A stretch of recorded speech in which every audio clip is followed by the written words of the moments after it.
só falo verdade, mandou um superchat também, agradecer a ele. Pontos corridos exige foco, preparação, disciplina, toda quarta e domingo, o ano todo. Copas é um confronto por mês.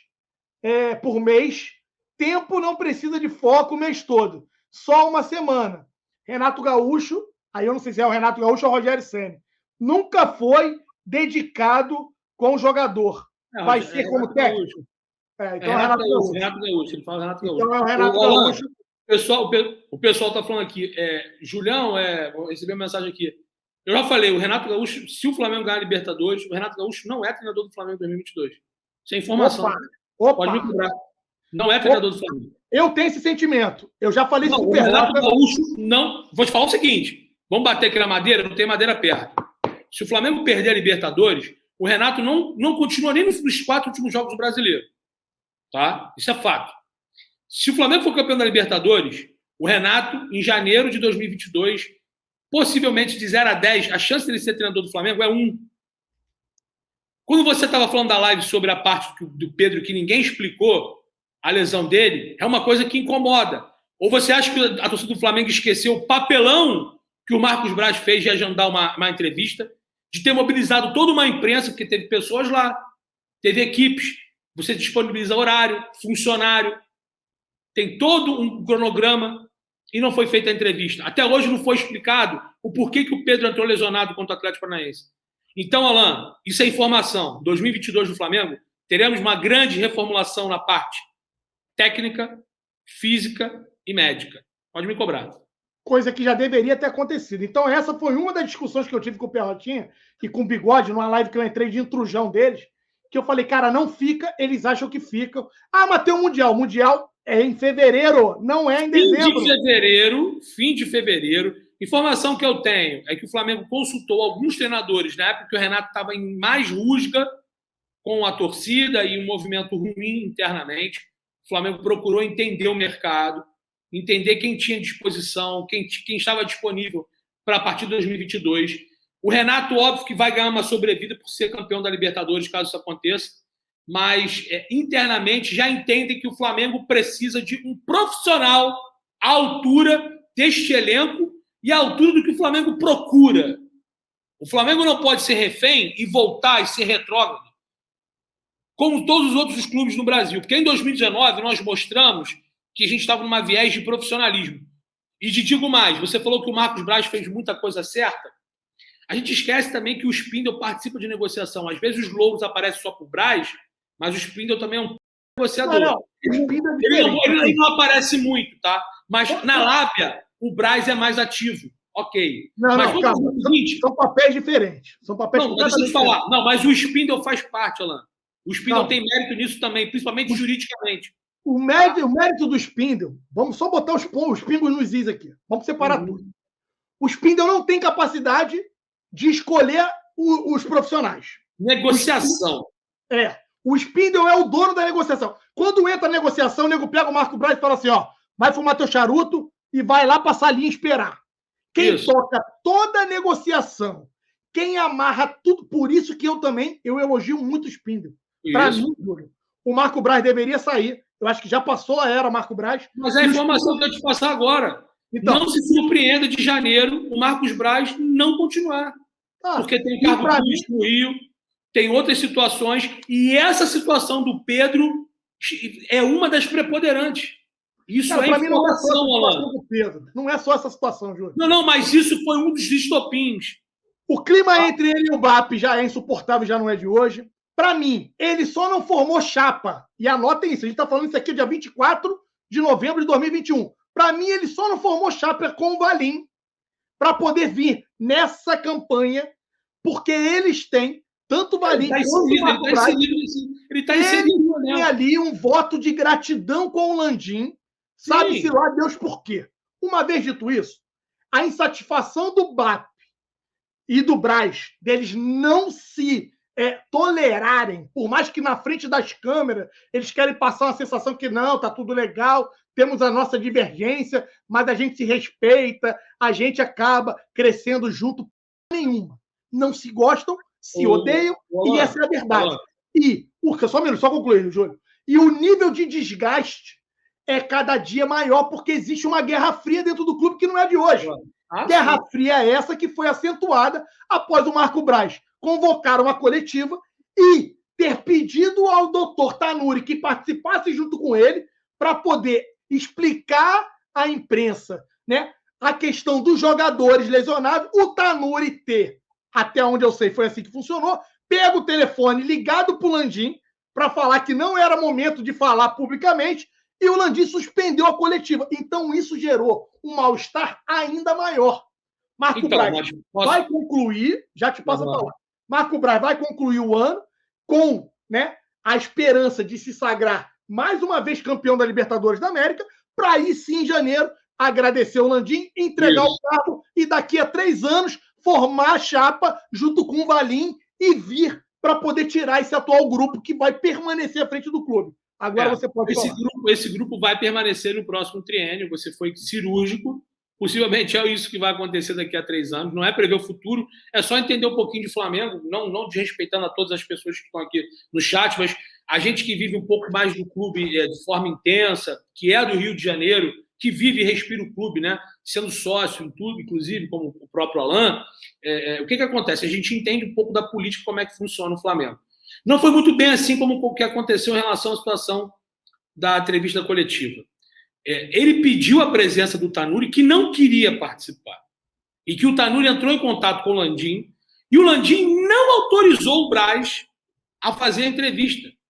Aliás, o Landim já tinha comentado que, caso essa entrevista fosse divulgada na imprensa, ela não iria acontecer. E mesmo assim o Braz marcou a entrevista. E ela não aconteceu.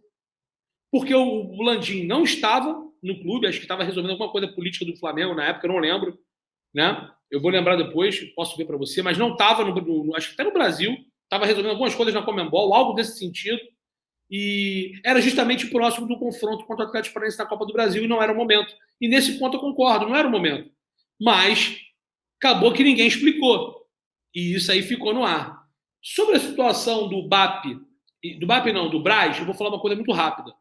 Ele teve muito êxito nas contratações. Mas vamos lembrar que o único treinador que o Braz não indicou foi justamente o Jorge Jesus.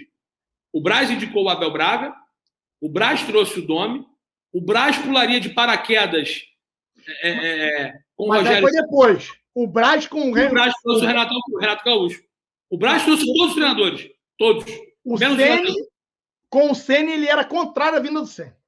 Eu não acho. Não acho. Ele não era contrário à vinda do Ceni. Ele era contrário à saída do Domi. Porque ele era vaidoso e ele trouxe o Domi. Então, o Domi não caiu antes porque ele foi lá e negociou com o Domi. Fizeram um tour de um mês na Europa. Tanto que a negociação com o Rogério Ceni acontece de madrugada. Tem uma entrevista que eu fiz com o Paparazzo Rubro-Negro no canal do Paparazzo Rubro-Negro com o senhor Luiz Eduardo Batista. Eu vi.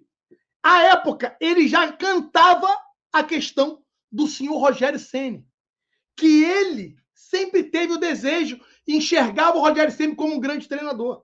Quem começou a ventilar e trabalhar o nome do Rogério Ceni, que ele era contra a saída do Dom, eu concordo contigo. Mas não foi ele que escolheu o Rogério Ceni. Ele foi voto vencido no Conselhinho para a vinda do Rogério Ceni. E depois ele aceitou, ele como vice-presidente de futebol, ele soltou aquela pérola de que pularia de até sem paraquedas com o Rogério Ceni. E depois não se confirmou, porque o Rogério Ceni saiu e ele não pulou. E não saiu junto com o Rogério. Então, resumindo, Alan, para finalizar, ele não trouxe o Jorge Jesus. Ele trouxe o Abel, trouxe o Domi, trouxe o Renato, o Braz. Então, assim, ele é muito bom nas negociações com os atletas. Nas escolhas dos treinadores, pelo menos, ele foi bem feliz. Bem feliz. E mesmo assim, o Flamengo conseguiu títulos com o Rogério. Para você ver a loucura, né? É que assim, vamos lá. O que eu acho que o Flamengo tem que fazer é o seguinte, Alan, para finalizar. Acabou o ano, campeão da Libertadores. Renato, muito obrigado. Nós conseguimos algo muito importante. É o 3º título de Libertadores da nossa história. O 2º em 3 anos. Realmente você agora tem um marco, porque você também é tricampeão. Tricampeão não, 3ª final, perdão. Porque disputou uma final com o Fluminense e perdeu. Disputou uma final com o Grêmio e foi campeão. E, se Deus quiser, vai disputar a final, sendo treinador do Flamengo em 2021 e vai ganhar o Palmeiras.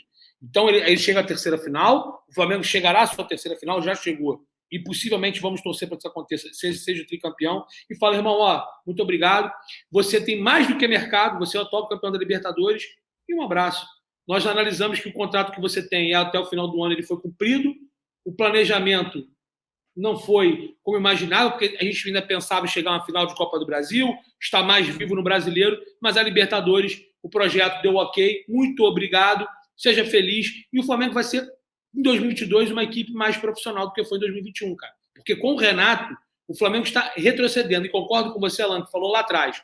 No Brasil, nós não temos grandes treinadores. Nem o Cuca, que é o atual vice-campeão da Libertadores com o Santos, bem limitado, e possivelmente será o campeão da Copa do Brasil e brasileiro, não é esse técnico. Você vê que o Atlético Mineiro está em viés de queda. O Atlético tem um bom elenco também. Hoje, por incrível que pareça, o treinador menos pior do futebol brasileiro, olha que loucura, é minha opinião. O menos pior se chama Maurício Barbieri, que saiu enxotado do Flamengo, que evoluiu como treinador, que tirou a leite de pedra desse Bragantino. Não tem condições. Não tem. É o que eu estou falando, para você ver o nível. O nosso nível é horroroso. O menos pior, ele não pode ser técnico de sub-20 do Flamengo. É isso que eu estou falando, exatamente isso que você falou. Não tem estofo. Coisa rápida. Concordo muito com o Renanzinho Silva. Eu acho que você só erra, e aí a opinião que você tem, você deve ter suas informações, mas para mim você erra quando você fala que o Braz escolheu todos os treinadores. Não concordo. Quem escolheu o senhor Abel Braga foi o Luiz Eduardo Batista. Na campanha, eu estava no ninho, eu estava na eleição do Flamengo. Tinha uma chapa que, ao saber do nome do Abel Braga, pressionou o Landim ainda dentro da Gávea e ele havia dito, não vou trazer o Abel Braga. E ele acaba de se elegendo e logo depois o nome do Abel Braga é anunciado e foi o BAP que indicou e que fechou com o Abel Braga. Porque na época eles também queriam o Renato já tinha recusado a diretoria antiga, não veio e acabou vindo o Abel Braga. Uma vez dito isso, o senhor Abel Braga e o senhor Rogério Ceni estão na conta do Luiz Eduardo Batista. E nessa, o Braz foi voto vencido. Era início de projeto de trabalho e eles já estavam praticamente fechando. Mas o nome do Abel agradava o Braz também, cara. Agradava. Sim. Cara, tanto não agradava que o Braz trouxe profissionais que o Abel não queria.